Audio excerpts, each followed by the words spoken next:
ಈ ಕಾರ್ಯಕ್ರಮದ ಪ್ರಾಯೋಜಕರು ಗರ್ಭಗುಡಿ IVF ಸೆಂಟರ್.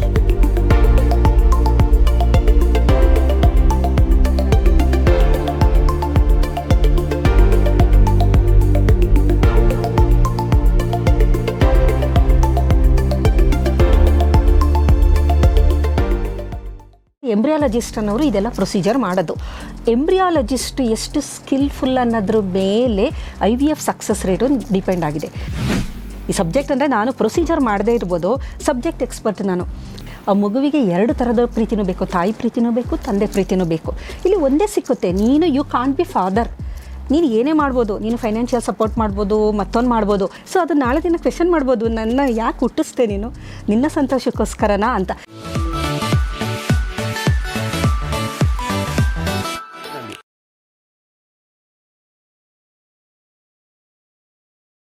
ನಾವು IVF ಬಗ್ಗೆ ಮಾತಾಡ್ತಾ ಇದ್ದೀವಿ, ಸರೋಗೆಸಿ ಬಗ್ಗೆ ಮಾತಾಡ್ತಾ ಇದ್ದೀವಿ, ಸಿಂಗಲ್ ಪೇರೆಂಟ್ ಬಗ್ಗೆ ಮಾತಾಡ್ತಾ ಇದ್ವಿ. ನಮ್ಮ ಸಮಾಜ ನಿಧಾನವಾಗಿ ಇದನ್ನೆಲ್ಲ ಒಪ್ಕೊಳ್ತಾ ಇದೆ, ಒಪ್ಕೊಳ್ಳಬೇಕು ಕೂಡ. ಯಾಕೆಂದರೆ ಅದು ಅನಿವಾರ್ಯತೆಗಳು, ಕೆಲವು ವ್ಯಕ್ತಿಗಳ ಅನಿವಾರ್ಯತೆಗಳು ಆ ಥರದ್ದು ಇರ್ತವೆ.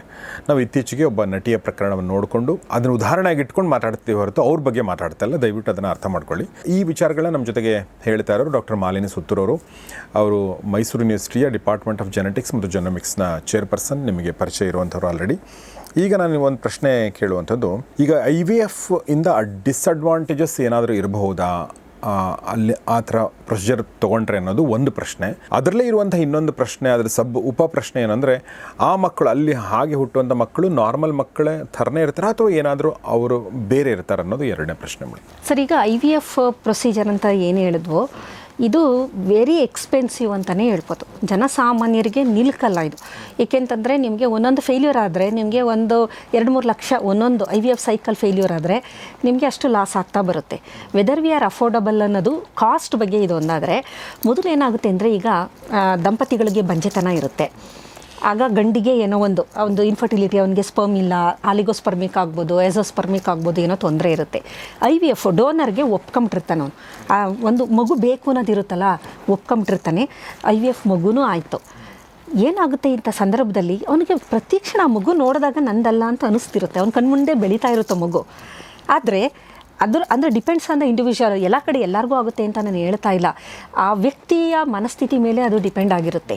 ಆ ಮಗು ನೋಡಿದಾಗ ಇದು ನನ್ನದಲ್ಲ ಅನ್ನೋ ಥರ ಫೀಲಿಂಗು ಬರೋ ಸಾಧ್ಯತೆಯೂ ಇರುತ್ತೆ. ಆಮೇಲೆ ಬರ್ತಾ ಬರ್ತಾ ಆ ಒಂದು ಡಿಸ್ಟೆನ್ಸು ಅದು ಎಷ್ಟೇ ಇದಾದ್ರೂ ಆ ಗ್ಯಾಪ್ ಅನ್ನೋದೇನಿರುತ್ತೆ ತಂದೆ ಮಗುವಿನ ಮಧ್ಯೆ ಅದು ಬೆಳೀತಾ ಬರುತ್ತೆ. ಇದು ಅನದರ್ ಡಿಸ್ಅಡ್ವಾಂಟೇಜ್. ಅದೇ ಇದು ಇಂಡಿವಿಜುವಲ್ ಕೇಸಸ್ ಮೇಲೆ ಡಿಪೆಂಡ್ ಆಗುತ್ತೆ. ಒಂದು ಎರಡನೇದೇನೆಂದರೆ, ಈಗ ಗಂಡಸಲ್ಲಿ ಏನೋ ಸಮಸ್ಯೆ ಇಲ್ಲ, ಹೆಂಗಸಿನಲ್ಲಿ ಸಮಸ್ಯೆ ಇದೆ ಅಂತಂದಾಗ ಗಂಡಸಿಗೆ ಅದನ್ನು ತನ್ನ ಮಗು ಅಂತ ಗೊತ್ತಿರುತ್ತೆ, 50% ತಂದು ಅಂತ. ಅವಾಗ ಹೆಂಡತಿಗೆ ಆ ಥರ ಆಗ್ಬೋದು, ಆಗದಿನೂ ಇರ್ಬೋದು. ಈಗ ಅವಳು ಗರ್ಭದಲ್ಲೇ ಬೆಳೆದಿರೋದ್ರಿಂದ ನನ್ನ ಮಗುನೇ ಅಂತ ಅವಳು ಅಕ್ಸೆಪ್ಟ್ ಮಾಡ್ಬೋದು. ಅದು ಹೆಂಗಸರಿಗೆ ಇದೇನು ತೊಂದರೆ ಆಗಲ್ಲ. ಏಕೆಂದರೆ ಆಕೆ ಗರ್ಭದಲ್ಲಿ ಬೆಳೆದಿರೋದ್ರಿಂದ ತಂದು ಅಂತ ಆಕೆ ಆ ಫೀಲಿಂಗ್ಸ್ಗಳನ್ನು ಅನುಭವಿಸ್ಬಿಟ್ಟಿರ್ತಾಳೆ. ತಾಯ್ತನದ್ದು ಇದು ಎಲ್ಲ ಆಗಿರೋದ್ರಿಂದ ಅಷ್ಟೊಂದು ಏನೂ ತೊಂದರೆ ಆಗಲ್ಲ. ಗಂಡಸರಿಗೆ ಎಲ್ಲರಿಗೂ ಆಗುತ್ತೆ ಅಂತ ನಾನು ಹೇಳ್ತಾ ಇಲ್ಲ, ಆಗುವ ಒಂದು ಸಾಧ್ಯತೆ ಇದೆ. ಆಮೇಲೆ ಇನ್ನೊಂದೇನಾಗುತ್ತೆ, ಈ IVF ಸೆಂಟರ್ಸ್ಗಳಿದೆಯಲ್ಲ, ಇದು ಎಷ್ಟು ಅಲ್ಲಿ ಎಕ್ಸ್ಪರ್ಟ್ ಎಂಬ್ರಿಯಾಲಜಿಸ್ಟ್ ಅನ್ನೋರು ಇದೆಲ್ಲ ಪ್ರೊಸೀಜರ್ ಮಾಡೋದು. ಎಂಬ್ರಿಯಾಲಜಿಸ್ಟ್ ಎಷ್ಟು ಸ್ಕಿಲ್ಫುಲ್ ಅನ್ನೋದ್ರ ಮೇಲೆ IVF ಸಕ್ಸಸ್ ರೇಟು ಡಿಪೆಂಡ್ ಆಗಿದೆ. ಮತ್ತು ಪ್ರೊಸೀಜರಲ್ಲಿ ಸರಿಯಾಗಿ ಏನಾದ್ರು ಮಾಡ್ದಲೇ ಕಳಪೆ ವೀರ್ಯಾಣುಗಳಾಕಿದಾಗ ಆ ಹುಟ್ಟುವ ಮಗುವಿಗೆ ನಾನಾ ರೀತಿಯ ತೊಂದರೆಗಳಿರ್ಬೋದು. ಇಲ್ಲಿ ಅವರು IVF ಮಾಡಬೇಕಾದ್ರೆ ಏನು ಮಾಡಬೇಕು ಅಂದರೆ, ನಾನು ಇದನ್ನು ಪ್ರತಿಯೊಬ್ಬರಿಗೂ ಹೇಳ್ತಾನೆ ಬಂದಿದ್ದೀನಿ. ಏಕೆಂದರೆ ಇದ್ರ ಬಗ್ಗೆನೇ ನಮ್ಮದು ದೀರ್ಘವಾಗಿ ಸಂಶೋಧನೆನ ನಾವು ಮಾಡಿರೋದ್ರಿಂದ. ವೈ ಮೈಕ್ರೋ ಡಿಲೀಷನ್, ಈಗ ಗಂಡಸಿನ ಸ್ಪರ್ಮ್ನ ನೀವು ICSI ಮುಖಾಂತರ ನೀವು ಮಾಡಿದ್ದೀರಾ. ICSI ಅಂತಂದರೆ ನಾನು ಹೇಳಿದೆ ಇಂಟ್ರಾಸೈಟೋಪ್ಲಾಸ್ಮಿಕ್ ಸ್ಪರ್ಮ್ ಇಂಜೆಕ್ಷನ್ ಅಂತ. ಅದಕ್ಕೆ ಮೊಟಿಲಿಟಿ ಇಲ್ಲ, ಏನೂ ಇಲ್ಲ. ಅದನ್ನು ನೀವೇನು ಮಾಡಿದ್ರಿ, ಡೈರೆಕ್ಟಾಗಿ ಎಗ್ ಒಳಗಡೆ ನೀವು ಮೈಕ್ರೋ ಮ್ಯಾನಿಪುಲೇಟರ್ ಹೆಲ್ಪಿಂದ ಅಥವಾ ಮೈಕ್ರೋ ಪೈಪೆಟ್ ಮುಖಾಂತರ ಅದಕ್ಕೆ ಸೇರಿಸಿ ಅದು ಫರ್ಟಿಲೈಸ್ ಮಾಡಿದ್ರಿ, ಇಂಪ್ಲಾಂಟ್ ಮಾಡಿಬಿಟ್ರಿ. ಆದರೆ ಆ ಒಂದು ಸ್ಪರ್ಮಲ್ಲಿ Y ಕ್ರೊಮೋಸೋಮ್ ಇದ್ದರೆ, ಆ ಹುಟ್ಟುವ ಮಗು ಗಂಡು ಮಗುವಾಗಿದ್ದರೆ, ಇವನಿಗಿರುವ ಇನ್ಫರ್ಟಿಲಿಟಿಲಿ ಏನಾದರೂ Y ಮೈಕ್ರೋ ಡಿಲೀಷನ್ ಇದ್ದರೆ ಆ ಮಗುಗೆ ಬರುತ್ತದೆ. ಈಗ ಸ್ಪರ್ಮಲ್ಲಿ 2 ಥರದ ಸ್ಪರ್ಮ್ ಬಿಡುಗಡೆ ಆಗುತ್ತೆ ಸಾಮಾನ್ಯವಾಗಿ. ಒಂದು X ಇರೋಂಥ ಸ್ಪರ್ಮು, X ಕ್ರೊಮೋಸೋಮ್ ಇರುವಂಥ ಸ್ಪರ್ಮು, ಇನ್ನೊಂದು Y ಕ್ರೊಮೋಸೋಮ್ ಇರುವಂಥ ಸ್ಪರ್ಮ್ ಬಿಡುಗಡೆ ಆಗುತ್ತೆ. X ಕ್ರೊಮೋಸೋಮ್ ಇರುವಂಥ ಸ್ಪರ್ಮು ಅಂಡಾಣು ಜೊತೆ ಸೇರಿದ್ರೆ ಹೆಣ್ಣು ಮಗು ಹುಟ್ಟುತ್ತೆ. Y ಕ್ರೊಮೋಸೋಮ್ ಇರುವಂತಹ ಸ್ಪರ್ಮು ಅಂಡಾಣು ಜೊತೆ ಸೇರಿದ್ರೆ ಗಂಡು ಮಗು ಹುಟ್ಟುತ್ತೆ. ಈ ಗಂಡಿಗೆ ಆಲ್ರೆಡಿ ಇನ್ಫರ್ಟಿಲಿಟಿ ಇದೆ. ಇನ್ಫರ್ಟಿಲಿಟಿಯ ಕಾರಣ ಜೆನೆಟಿಕ್ ಪ್ರಾಬ್ಲಮ್. ಅಂದರೆ ವೈ ವರ್ಣತಂತುವಿನಲ್ಲಿರುವ ಕೆಲವೊಂದು ಜೀನ್ಗಳಲ್ಲಿ ಮ್ಯೂಟೇಷನ್ ಆಗಿರೋದ್ರಿಂದ ಇವನಿಗೆ ಇನ್ಫರ್ಟಿಲಿಟಿ ಬಂದ್ಬಿಟ್ಟಿದೆ. ಸೊ ಇವರೇನು ಮಾಡ್ತಾರೆ, ಪ್ರತಿಯೊಂದು IVF ಸೆಂಟರ್ದು ಮುಖ್ಯ ಕೆಲಸ ಏನು ಅಂತಂದರೆ ವೈ ಮೈಕ್ರೋ ಡಿಲೀಷನ್ ಏನಾದ್ರು ಇದೆಯಾ ಮನುಷ್ಯನಿಗಿಂತ ಚೆಕ್ ಮಾಡಬೇಕು. ಅದು ನಮ್ಮ ದೇಶದಲ್ಲಿ ಮಾಡೋದಿಲ್ಲ. ತುಂಬ ಈ ಜೆನೆಟಿಕ್ಸ್ ಬಗ್ಗೆ ನಾನು ಇಷ್ಟೊಂದು ಏನಕ್ಕೆ ಇಲ್ಲಿ ಬಂದು ನಾನೆಲ್ಲ ಹೇಳ್ತಾ ಇದ್ದೀನಿ ಅಂದರೆ, ಜೆನೆಟಿಕ್ಸ್ ರಿಲೇಟೆಡ್ ಇನ್ಫಾರ್ಮೇಷನು ಅವೇರ್ನೆಸ್ಸು ತುಂಬ ಕಮ್ಮಿ. ಗೊತ್ತಿರೋರು ಹೇಳೋದಿಲ್ಲ, ಆಮೇಲೆ ಜನಕ್ಕೆ ಇದ್ರ ಬಗ್ಗೆ ಗೊತ್ತಾಗೋದಿಲ್ಲ. ಅದಕ್ಕೋಸ್ಕರ ಈ ಡಾಕ್ಟರ್ಸ್ಗಳಿಗೂ ಅಷ್ಟೇ, ಬಹಳಷ್ಟು ಜನಕ್ಕೆ ಇತ್ತೀಚೆಗೆ ಅದ್ರ ಬಗ್ಗೆ ಅವ್ರಿಗೆ ಅದ್ರ ಬಗ್ಗೆ ಹೆಚ್ಚು ಓದೋದ್ರಿಂದ ಕೆಲವರು ಗೊತ್ತಿರುತ್ತೆ, ಇಲ್ಲ ಅಂದರೆ ಗೊತ್ತೇ ಇರೋದಿಲ್ಲ. ಈ ವೈ ಮೈಕ್ರೋ ಡಿಲೀಷನ್ ಏನಾದರೂ ಆಗಿದ್ದು IVF ಮುಖಾಂತರ ಗಂಡು ಮಗುವನ್ನು ಪಡೆದ್ರೆ ಹುಟ್ಟುವ ಮಗುವಿಗೆ ಅವಾಗ ಚೆನ್ನಾಗಿದೆ, ಮಗು ಚೆನ್ನಾಗಿದೆ ಗೊತ್ತಾಗಲ್ಲ, ಅವನು ದೊಡ್ಡವನಾದಾಗ ಅವನಿಗೆ ಇನ್ಫರ್ಟಿಲಿಟಿ ಇರುತ್ತೆ. ಸೊ ಇಲ್ಲಿ PGD pre implantation genetic diagnosis ಅಂತಂದೆಲ್ಲ ಇದು ಕಂಪಲ್ಸರಿ ಮಾಡಲೇಬೇಕು ಸರ್. ಇದನ್ನು ಬಹಳಷ್ಟು ಜನ ಮಾಡ್ತಾ ಇಲ್ಲ.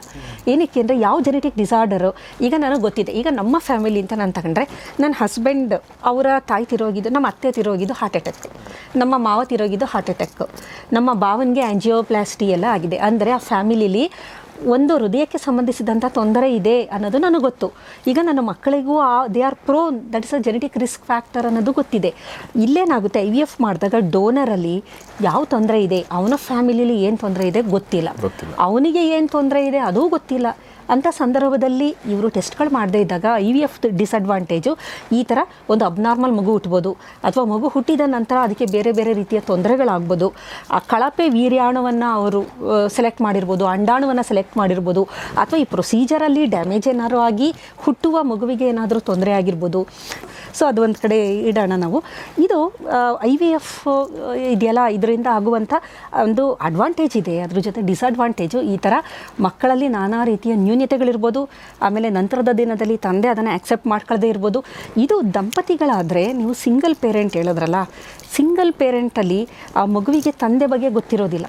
ಸೊ ನಮ್ಮ ಭಾರತೀಯ ಸಮಾಜದಲ್ಲಿ ಈಗ ನೋಡಿ, ನಮ್ಮದು ಕುಟುಂಬ ಅಂದಾಗ ಅಪ್ಪ ಅನ್ನೋದು, ತಂದೆ ಇದೆಯಲ್ಲ, ಅದು ಎಂಥ ಒಂದು ಸಪೋರ್ಟ್, ಅದು ಅಪ್ಪ ಅನ್ನೋದೇ ಒಂದು ಸೆಕ್ಯೂರ್ಡ್. ಅದು ಈ ಮಕ್ಕಳಿಗೆ ಆ ತಂದೆ ಅನ್ನೋದು ಧೈರ್ಯ ಅಂತ ನಾವು ಹೇಳ್ತೀವಿ. ಏನೇ ನೀನು ಮಾಡಬೇಕು ಅಂದರೆ, ಈ ಮಕ್ಕಳಲ್ಲಿ ಸ್ಟಡಿ ಮಾಡಿದ್ದಾರೆ. ಈಗ ಯಾರು IVF ಇಂದ ಹುಟ್ಟಿರ್ತಾರೆ ಅಂದರೆ, ನಮ್ಮ ದೇಶದಲ್ಲಿ ಈ ಸ್ಟಡಿ ಆಗಿಲ್ಲ.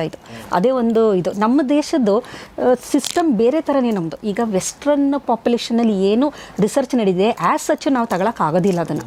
ಕಾರಣ ಏನಂದರೆ, ಅವರ ಫ್ಯಾಮಿಲಿ ಸ್ಟ್ರಕ್ಚರ್ ಬೇರೆ, ಅವ್ರ ಸೊಸೈಟಿನೇ ಬೇರೆ.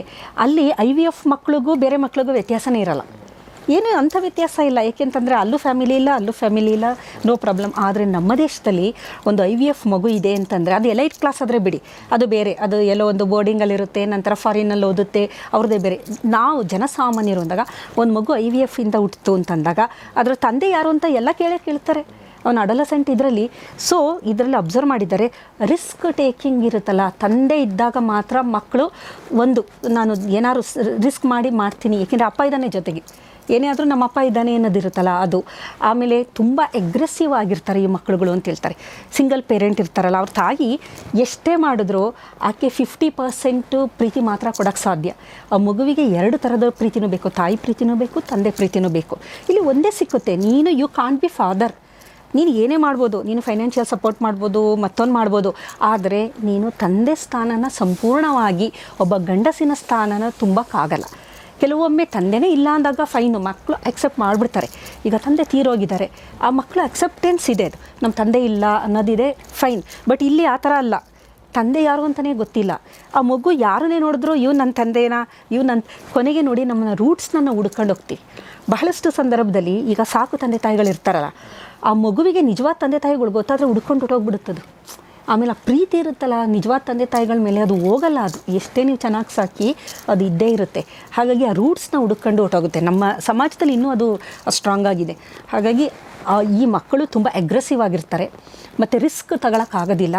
ಇವ್ರಿಗೆ ಸ್ವಲ್ಪ ಆ್ಯಂಗ್ಸೈಟಿ ಪ್ರಾಬ್ಲಮ್ ಇರುತ್ತೆ, ಭಯ ಇರುತ್ತೆ, ಆ ಥರ ಇನ್ಸೆಕ್ಯೂರ್ಡ್ ಫೀಲಿಂಗು. ತಾಯಿ ಎಷ್ಟೇ ಇದು ಮಾಡ್ಬೋದು, ಆ ಇನ್ಸೆಕ್ಯೂರ್ಡ್ ಫೀಲಿಂಗ್ ಅಂತ ಇರುತ್ತೆ ಅನ್ನೋದು. ಇದು ನಾವು ನೋಡಿ, ಅಪ್ಪ ಅನ್ನೋದು ಇದೆಯಲ್ಲ, ಅದು ಎಷ್ಟರ ಮಟ್ಟಿಗೆ ಅಂದರೆ, ನನಗೆ ಒಂದು ಅನಂತ ನಾಗಲಕ್ಷ್ಮಿಯವ್ರದ್ದು ಒಂದು ಮೂವಿ ಭಾಳ ಹಿಂದೆ ಒಂದು ನೋಡಿದೆ, ಮುದುಡಿದ ತಾವರೆರಳಿತು ಅಂತ.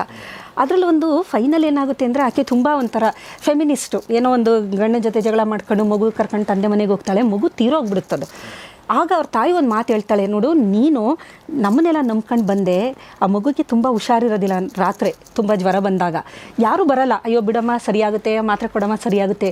ಅವ್ರ ತಾಯಿ ಒಂದು ಮಾತು ಹೇಳ್ತಾಳೆ, ನೀನು ಗಂಡ ಏನಾದ್ರು ಇವತ್ತಿದ್ದಿದ್ರೆ ತನ್ನ ಪ್ರಾಣ ಒತ್ತೆ ಇಟ್ಟು ಆ ಮಗುನ ರಕ್ಷಣೆ ಮಾಡ್ತಾ ಇದ್ದ, ಅದು ಅಪ್ಪ ಅನ್ನೋದು ಅಂತ ಒಂದು ಮಾತು ಹೇಳುತ್ತೆ. ನಿಜವಾಗ್ಲೂ ಅದು ಎಷ್ಟು ಸೂಟಬಲ್ ಅಂದರೆ, ಅದು ತುಂಬ ಹಳೆ ಮೂವಿ ಇರ್ಬೋದು, ಆದರೆ ಒಬ್ಬ ತಂದೆ ತನ್ನ ಪ್ರಾಣ ಒತ್ತೆ ಇಟ್ಟು ಮಗುನ ಕಾಪಾಡ್ತಾನೆ. ಅದು ಹಾಗಾಗಿ ತಂದೆ ಅನ್ನೋದು ಇದೆಯಲ್ಲ, ನಾವು ಸಿಂಗಲ್ ಪೇರೆಂಟ್ ಅಂತೀವಿ, ಫೈನ್, ಅದು ಅವರವರ ಇಚ್ಛೆ ಅದು.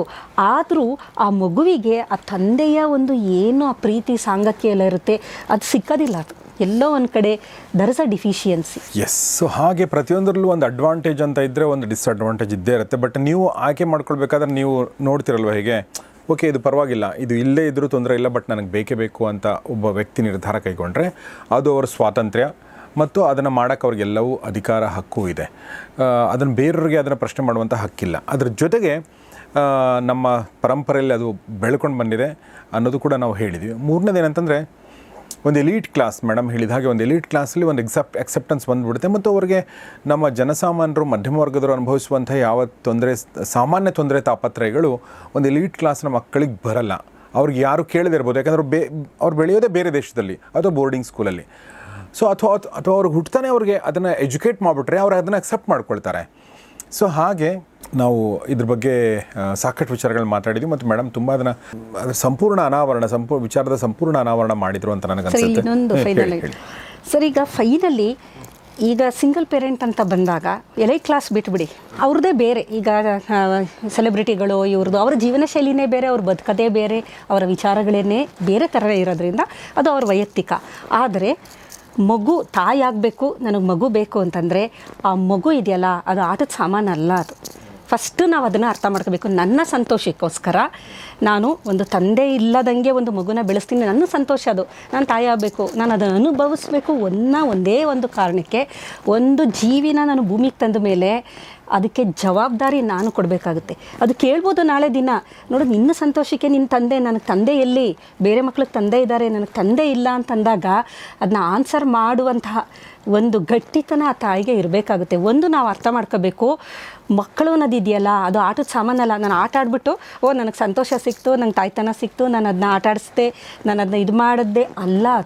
ಅದೊಂದು ಜೀವಿ, ಅದಕ್ಕೆ ತನ್ನದೇ ಆದ ಭಾವನೆಗಳಿರುತ್ತೆ. ಅದಕ್ಕೆ ಎಲ್ಲ ಮಕ್ಕಳು ತಂದೆ ಜೊತೆ ಇದ್ದಾಗ ತನಗೂ ಒಬ್ಬ ತಂದೆ ಬೇಕು ಅನ್ನೋದು, ತಂದೆ ಭುಜದ ಮೇಲೆ ನಾನು ಕೂತ್ಕೊಂಡು ಓಡಾಡಬೇಕು, ನನಗೆ ಕಷ್ಟ ಆದಾಗ ನನ್ನ ಅಪ್ಪ ನನ್ನ ಜೊತೇಲಿ ಇರಬೇಕು ಅನ್ನೋದು ಪ್ರತಿಯೊಂದು ಮಗುವಿನ ಆಸೆ. ಅದು ಹಾಗಾಗಿ ನಾವು ಅದನ್ನು ಎಲ್ಲೋ ಒಂದು ಕಡೆ ಗಮನದಲ್ಲಿ ಇಟ್ಕೋಬೇಕು. ಈಗ ನನ್ನ ಸಂತೋಷ ಫೈನ್, ಎಲ್ಲ ಸರಿ, ಆದರೆ ಆ ಮಗು ನಾಳೆ ದಿನ ಕ್ವೆಶ್ಚನ್ ಮಾಡಿದರೆ ನನಗೆ ಆಯಿತು ನಿನ್ನ ಸಂತೋಷ. ಎಷ್ಟೋ ಮಕ್ಕಳು ಈಗ ಕ್ವೆಶ್ಚನ್ ಮಾಡ್ತವೆ ಈಗಿನ ಜನ್ರೇಷನ್ನು, ನಾವು ಏನಪ್ಪ ನೀನು ಇಷ್ಟೊಂದು ನನಗೆ ತೊಂದರೆ ಕೊಡ್ತೀಯಾ ಅಂತಂದರೆ, ನಿನ್ನ ಯಾರು ಹೇಳಿದ್ರು ಮಕ್ಕಳು ಮಾಡ್ಕೊತ ಅಂತ ಅನ್ನೋದು ಕಾಮನ್. ಅದು ಮಕ್ಕಳು ಏನಾರು ನಾವು ಹೇಳಿದ್ರೆ ಎಷ್ಟೊಂದು ತೊಂದರೆ ಅಂದರೆ ಹೇಳ್ತಾರೆ, ನಿನ್ನ ಯಾರು ಮಾಡ್ಕೊಂಡವರು ಅಂತೇಳಿ. ಸೊ ಅದು ನಾಳೆ ದಿನ ಕ್ವೆಶ್ಚನ್ ಮಾಡ್ಬೋದು, ನನ್ನ ಯಾಕೆ ಹುಟ್ಟಿಸ್ದೆ ನೀನು, ನಿನ್ನ ಸಂತೋಷಕ್ಕೋಸ್ಕರನಾ ಅಂತ. ಅಂದರೆ ಇದೆಲ್ಲ ಮಾಡಬೇಕಾದ್ರೆ ನಾವು ಯೋಚನೆ ಮಾಡಿ ಸರಿಯಾಗಿ ನಿರ್ಧಾರ, ಅದು ಅವಶ್ಯಕತೆ ಇದೆ, ಇದು ಬೇಕು ಅಂತ ಅಂದಾಗ ಮಾತ್ರ ಹೋಗಲೇಬೇಕು ಹೊರತು ನಾವು ಇಲ್ಲ ಇದೊಂದು ಎಲ್ಲ ಇದೊಂದು ಟ್ರೆಂಡಿಂಗ್ ಅಂತ ಥರ ನಾವು ಏನಾದ್ರು ಓದಿದ್ರೆ ಜೀವದ ಜೊತೆ ಆಟ ಆಡ್ತಿರ್ತೀವಿ, ಒಂದು ಜೀವಿಯ ಜೊತೆ. ಅದು ನಾವು ಸ್ವಲ್ಪ ಮೈಂಡಲ್ಲಿ ಇಟ್ಕೋಬೇಕಾಗಿದೆ ಅಂತ ಅನ್ಸುತ್ತೆ. ಎಸ್. ಸೊ ಭಾಳ ಬ್ಯೂಟಿಫುಲ್ಲಾಗಿ ವಿಚಾರಗಳನ್ನ ಹೇಳಿದರು. ಅವರವರ ವೈಯಕ್ತಿಕ ಸ್ವಾತಂತ್ರ್ಯ, ಅವರ ಹಕ್ಕು, ಅವರ ಅಧಿಕಾರ ಅಂತೆಲ್ಲವೂ ಹೇಳಿದರೂ ಕೂಡ ಅದೊಂದು ಜವಾಬ್ದಾರಿ ಅನ್ನೋ ಮಾತನ್ನು ನಾವು ಹೇಳ್ತಾ, ಏಕೆಂದರೆ ಅದು ಇನ್ನೊಂದು ಜೀವಿಯ ಕುರಿತಾಗಿ, ಇನ್ನೊಂದು ವ್ಯಕ್ತಿಯ ಕುರಿತಾಗಿ ನಮಗಿರುವಂಥ ಜವಾಬ್ದಾರಿ. ಆ ಎಲ್ಲವನ್ನೂ ನಾವು ಅರ್ಥ ಮಾಡಿಕೊಂಡು ಅದಕ್ಕೆ ರೆಡಿ ಆದರೆ, ಅದೆಲ್ಲವೂ ಆ ಪ್ರಶ್ನೆಗಳಿಗೆ ಉತ್ತರ ಕೊಡೋಕ್ಕೂ ರೆಡಿ ಮತ್ತು ಆ ಸವಾಲುಗಳನ್ನ ಎದುರಿಸೋಕ್ಕೂ ನಾನು ರೆಡಿ ಅಂತ ಅಂದಾಗ ಮಾತ್ರ ಈ ಥರದ ಸ್ಟೆಪ್ಗಳನ್ನ ತೊಗೋಬೇಕು. ಒಂದು ಕ್ಲಾಸಿಗೆ ಅದು ನ್ಯಾಚುರಲಾಗಿ ಬರ್ಬೋದು, ಇನ್ನೊಂದು ಕ್ಲಾಸನ್ನು ಅದನ್ನು ಅಡಾಪ್ಟ್ ಮಾಡ್ಕೊಳ್ಬೇಕಾಗತ್ತೆ. ಆದರೂ ಕೂಡ ಇದು ನಮ್ಮ ಸಮಾಜದಲ್ಲಿ ಸಾಮಾನ್ಯವಾದ, ಸಹಜವಾಗಿ ಒಪ್ಕೊಳ್ಳುವಂಥ ಸಂಗತಿ ಆಗದೇ ಇರೋದ್ರಿಂದ ಎಲ್ಲ ಕ್ಲಾಸಿಗೂ ಕೂಡ ಅದರದ್ದೇ ಆದ ಸವಾಲುಗಳು ಇದ್ದೇ ಇರ್ತವೆ. ಅದು ನಮಗೆ ಅರ್ಥ ಆಗ್ಬೋದು, ಅರ್ಥ ಆಗದೇ ಇರ್ಬೋದು. ಯಾಕೆಂದರೆ ನಮ್ಮ ವರ್ಗ ಬೇರೆ ಇರುತ್ತೆ, ಅವ್ರ ವರ್ಗ ಬೇರೆ ಇರುತ್ತೆ. ಸೊ ಹೀಗಾಗಿ ಅವ್ರಿಗೆಲ್ಲ ಸರಿ ಇರುತ್ತೆ ಅಂತಲೂ ಇರಲ್ಲ, ಅವ್ರಿಗೂ ಏನೊಂದು ಸಮಸ್ಯೆ ಇರ್ಬೋದು. ಬಟ್ ಅವರು ಅದನ್ನು ಎದುರಿಸೋಕೆ ರೆಡಿ ಇದ್ದಾರೆ ಅನ್ನೋದಷ್ಟೇ ಪ್ರಶ್ನೆ. ಅಷ್ಟು ಹೇಳ್ತಾ ನಾನು ಈ ಒಂದು ಟಾಪಿಕನ್ನು ಮುಗಿಸ್ತಾ ಇದ್ದೀನಿ. ನಿಮ್ಮ ಏನಾದ್ರು ಪ್ರಶ್ನೆಗಳಿದೆ ದಯವಿಟ್ಟು ಅದನ್ನು ಕಮೆಂಟ್ ಬಾಕ್ಸಲ್ಲಿ ತಿಳಿಸಿ ಅಂತ ಹೇಳ್ತಾ ಇದನ್ನು ವೈಂಡಪ್ ಮಾಡ್ತಾ ಇದ್ದೀನಿ. ಇದನ್ನೆಲ್ಲವನ್ನು ನಮಗೆ ಹೇಳಿರುವಂಥ doctor Malini S Suttur, chairperson of department of genetics and genomics, university of Mysuru, ಇವರಿಗೆ ಧನ್ಯವಾದಗಳು ಹೇಳ್ತೀವಿ madam. Thank you very much. ನಮ್ಮ ಜೊತೆ ಇಷ್ಟೊತ್ತು ಮಾತಾಡಿದ್ರಿ, ಸಾಕಷ್ಟು ವಿಚಾರಗಳು ನಮ್ಮ ಜೊತೆ ಹಂಚ್ಕೊಂಡ್ರಿ. ಕಳೆದ ಒಂದು 4 ರಿಂದ 5 ಎಪಿಸೋಡ್ಗಳಲ್ಲಿ ನಾವು ಇದನ್ನು ಸುದೀರ್ಘವಾಗಿ ಮಾತಾಡಿದ್ದೀವಿ. ಸೊ ಒಂದು ಕೇಸನ್ನು ಇಟ್ಟುಕೊಂಡು ನಾವು ಅದರ ಎಲ್ಲ ಆಯಾಮಗಳನ್ನ ಹುಡುಕುವಂಥ, ತಡುಕುವಂಥ ಅನ್ವೇಷಿಸುವಂಥ ಪ್ರಯತ್ನ ಮಾಡಿದ್ದೀವಿ. ಬಿಟ್ಟರೆ ಆ ಒಂದು ಕೇಸ್ ಬಗ್ಗೆ ಯಾರೋ ಒಂದು ಪರ್ಟಿಕ್ಯುಲರ್ ವ್ಯಕ್ತಿ ಬಗ್ಗೆ ಮಾತಾಡಿದ್ದೆಲ್ಲ ಮತ್ತೊಂದು ಸಲ ಹೇಳೋಕ್ಕೆ ಇಷ್ಟಪಡ್ತೀನಿ. ಆದರೆ ಸೈನ್ಸ್ ಡೆವಲಪ್ ಆಗಿದೆ ಮತ್ತು ಅದು ನಮ್ಮ ಅಡ್ವಾಂಟೇಜ್ಗೋಸ್ಕರನೇ ಇರುವಂಥದ್ದು. ಅಫ್ಕೋರ್ಸ್ ಅದರ ಡಿಸ್ಅಡ್ವಾಂಟೇಜ್, ಅದರ ಒಂದು ಯೂಸ್ ಮಾಡ್ಕೊಳ್ಳೋರು ಕೆಲವೊಬ್ರು ಇರ್ಬೋದು. ಬಟ್ ಭಾಳಷ್ಟು ಜನರಿಗೆ ಅದರಿಂದ ಯೂಸ್ ಆಗುತ್ತೆ. ಯಾಕೆಂದರೆ ಮೇಡಮ್ ಹೇಳಿದ ಹಾಗೆ ಫಸ್ಟು ಒಂದು ಪ್ರಶ್ನೆ ಬಂತು, ಏನಂದರೆ ಪ್ರತಿಯೊಬ್ಬ ಜೀವಿಗಿರುವಂಥ ಒಂದು ಇನ್ಸ್ಟಿಂಕ್ಟ್ ಏನಂದರೆ ನನ್ನ ಸಂತಾನ ಆಗಬೇಕು ಅಂಥೇಳಿ. ಅದೇ ಇಲ್ಲದೆ ಇದ್ದಾಗ ಅವನು ಏನೇ ಇದ್ದರೂ ಕೂಡ ಅವನಿಗೆ ಸಂತೋಷ ಸಿಗೋಕ್ಕೆ ಸಾಧ್ಯ ಇಲ್ಲ, ಆಕೆಗೆ ಸಂತೋಷ ಸಿಗೋಕ್ಕೆ ಸಾಧ್ಯ ಇಲ್ಲ. ಆ ಒಂದು ಸೈನ್ಸ್ ಕೊಟ್ಟಿರುವಂಥ ಒಂದು ವರದಾನವನ್ನು ಸರಿಯಾಗಿ ಉಪಯೋಗಿಸ್ಕೊಳ್ಳಿ ಮತ್ತು ಜವಾಬ್ದಾರಿತವಾಗಿ ನಡ್ಕೊಳ್ಳಿ ಅಂತ ಹೇಳ್ತಾ ಇವತ್ತಿನ ಈ ಎಪಿಸೋಡ್ ಮುಗಿಸೋದಿನಿ. ನೋಡ್ತಾರೆ ಗೌರಿಶಿಕ್ ಸ್ಟುಡಿಯೋ, ನೋಡ್ತಾರೆ ಫ್ಯಾಮಿಲಿ ಡಾಕ್ಟರ್ ಕಾರ್ಯಕ್ರಮ. ನಮಸ್ಕಾರ. ಈ ಕಾರ್ಯಕ್ರಮದ ಪ್ರಾಯೋಜಕರು ಗರ್ಭಗುಡಿ IVF ಸೆಂಟರ್.